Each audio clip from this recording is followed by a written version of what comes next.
Are you ready for some luster? Because I have no idea what I'm doing. You and me, babe. You and me, babe. It's just nothing else like you. We're ready to go. Mom and I are gonna dual tackle our first experience in luster. And yes, I have watched the YouTube channels. And yes, I know what you're supposed to do. And yes, I realize it shouldn't be that difficult. And yes, I realize there are even instructions on the bottle. But I still need Mommy here to hold my hand. So I have some fairy houses and some things. I've got some essence and some gold and some mother of pearl in there somewhere, and we're just gonna risk ruining all of my fairy houses.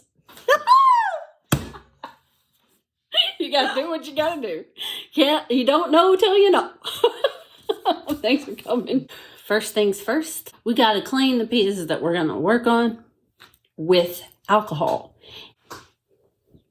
I have no idea where the alcohol is.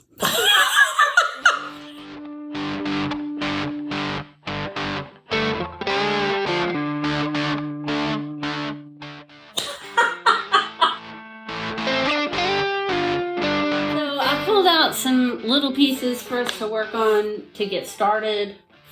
I have my luster brushes that I bought brand new just for luster. I have 2 bottles of essence, one for dirty cleaning and one for cleaning at the end.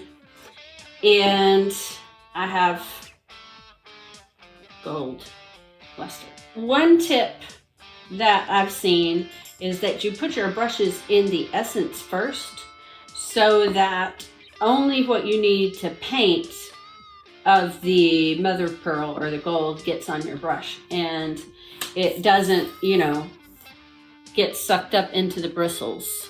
Ready, set, go.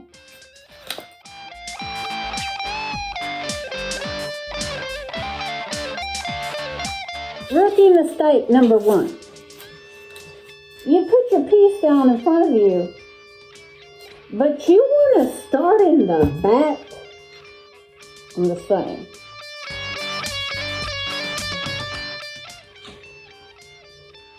Rookie mistake number 2.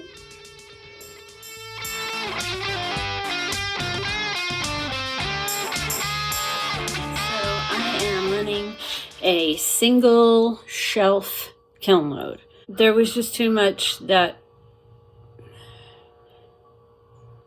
I don't know. And I put that shelf in the middle of the kiln, right next to the kiln sitter, so that the temperature at the kiln sitter and the temperature where the ware is will be the same temperature. When you're doing an empty kiln, you need to have empty space at the top above your stuff and empty space below your stuff too. It just makes it easier for the air to flow around it and for the heat to work in the place where it needs to work the most. Some brushes brushed it on really, really, really thin, and some not so much, and some was like, yeah, I'm brushing it on, but I can't even hardly see it. So instead of risking more pieces, we decided to go ahead and fire what we had, and if we went ahead and fired it, then maybe we would remember what we had done. And then hopefully we can see, if some of them need extra, if, that's possible. I don't know if it's possible or not, because I've never seen anybody screw up luster. Maybe that should be a sign that luster is hard to screw up. Yeah, let's go with that.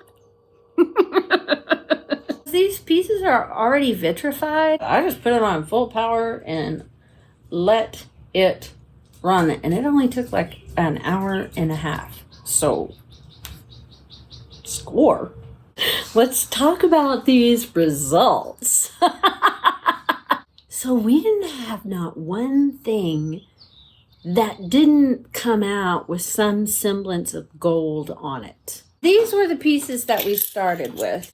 This is the only one that I wrote a word on. And I wanted to experience what it's like to write a word. It's very hard, turns out. And I don't really like the way it turned out, but you can read it. You can see I was struggling with the brush. I don't know how to paint. I was never taught how to paint. I don't know how to pick out a brush. But the brush that I liked and the brush that Mom liked were two different brushes. We also learned that if it doesn't turn out the right way the very first time you try, you can't go over it. You can tell what the word is, but you can also tell that it's written on there twice. This is one, like she did the L once and it didn't turn out the way that she wanted it. She wiped it clean, and you see that big old purple mark behind the L? That is lesser that's on there too thin. So I kind of wonder if she had used alcohol to get that off, if it would come off and she would have been able to do it again. I don't know. So we'll either burn these off or, give them to one of the neighborhood kids as they run by and say, "What are you doing in there?"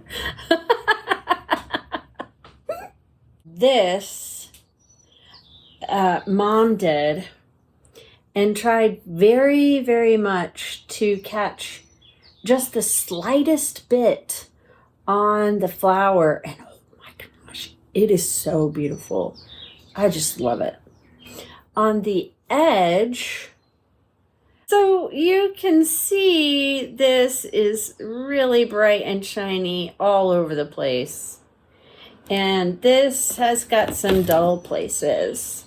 You can see the difference in the shininess pretty well on camera.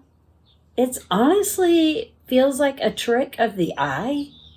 In real life, you're like, is that dull? Or is that just me? But out here in the sunshine, and when you put a light on it this close, it looks like tarnished or something.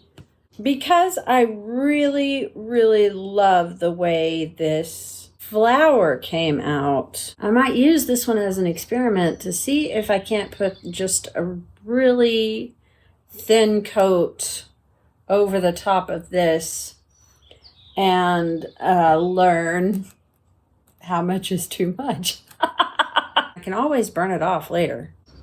Did I mention that earlier?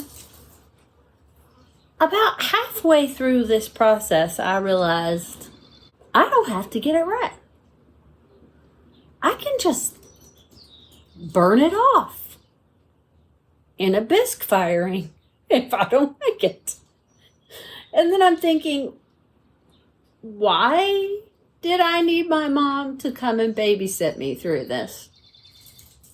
But I'm very glad that she did. This one I'll probably burn off completely. It's just not what I want on the flower. I think that if we had put the gold instead of on the flower petals, if we had put the gold on the brown, that it would look really, really good. And so I may do that. Who knows? I can do whatever I want. This was one of the ones that I did on the rim, and you can definitely see the imperfection of the way that I paint, and all of my painting is that way. I tried to wipe it away and it turned purple. All in all, I think the level of coverage that was natural to me really, really covered quite well.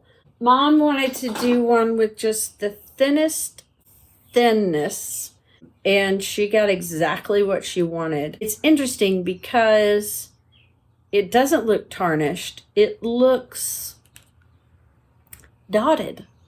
This was one of the first ones that she did, and it really does add just the slightest sparkle to that, and I really like it. On the mother of pearl, the whole top of this whole leaf had mother of pearl on it. You can't see it. You cannot see it. It's like nothing happened. It's got kind of a tooth to it, so you can tell that there's something on there. It's not the regular glaze. Kind of the same thing on this. It just looks ultra mega shiny. I think the texture is not giving a large enough flat surface to see the variegation in. So over texture, maybe not with the mother of pearl. So this has iridescence on the body, and it has some little flecks of gold over a matte glaze. And over the matte glaze, the gold looks copper and like kind of like metallic paint. I have no complaints about that. But it is definitely a different look. The iridescence is showing up quite nicely on this. And this color and this color are the same color, same iridescence, same person applying, but it shows up here. It doesn't really show up here. This just made it look shinier on this piece, and this piece you can really see it. So, but there's so much less texture here, so much more texture here. That's got to be what's going on, is texture. This was definitely the piece de resistance of the whole thing. I love the iridescence on the body. Oh my gosh, it looks amazing. The rim turned out amazing. I painted the rim on this piece, and Mom painted the mother of pearl on the body. Oh my gosh. When we figure this out, it is going to be awesome. Okay, number 1. So don't be scared. You can burn it off. If you don't like it, just burn it off. Number 2, if you wipe it off and it looks like it's not there anymore, you're wrong. It's still there. If it is too thin, it looks tarnished and or purple. Mother of pearl does not like texture, we think, but if you get it too thin, it just doesn't show up at all.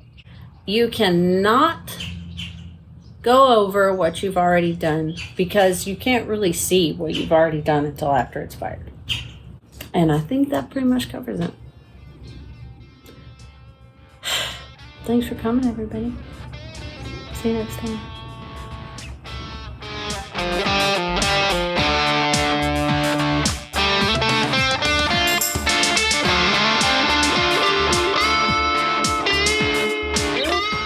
Did some digging, and they say that acetone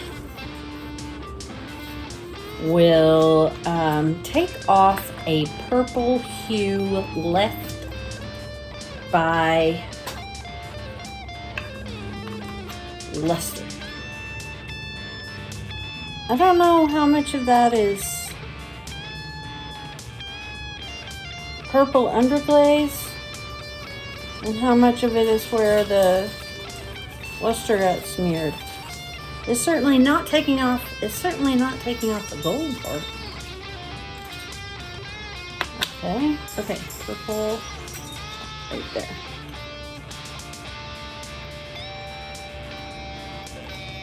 Not really working.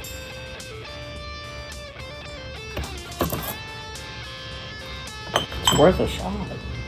If you need a little whimsy in your life, head on out to callustemily.com and check out Fairyland.